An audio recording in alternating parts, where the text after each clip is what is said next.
media height প্ৰজ্ঞা media height পাব্লিকেশ্যনৰ উজ্জ্বল কৰা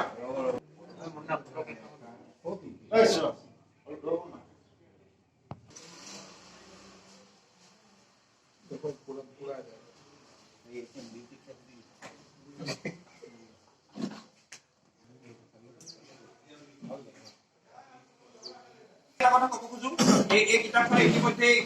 অসম ৰ'ব কাৰণে অনুৰোধ জনালোঁ আপুনি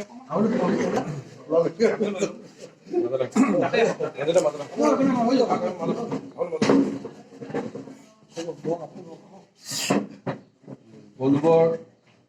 সাংবাদিক বন্ধুসকল মই এটা কথা জনাব বিচাৰিছোঁ নিষিদ্ধ যুদ্ধাখনত আচলতে আছে কি যে সাধাৰণ প্ৰশ্ন যদি আমি কৰি পেলাই সমসাময়িক উত্তৰটো হ'ব যিসকলে আচলতে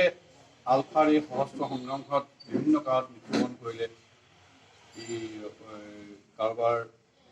সেনাবাহিনীৰ লগত সংঘাতেই হওক বা অন্য কাৰণত সেই মৃত্যুৰ কাৰণ বা অন্যান্য যিবিলাক ঘটনা প্ৰবাহৰ কাৰণে গোটেই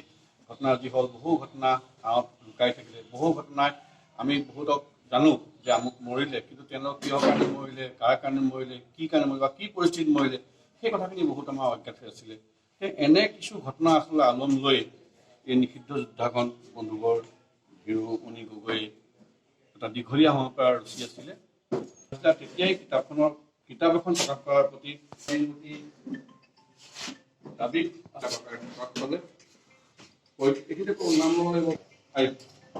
এই প্ৰজ্ঞা মিডিয়া হাইপৰ শেহতীয়াকৈ চেষ্টা কৰে তাৰ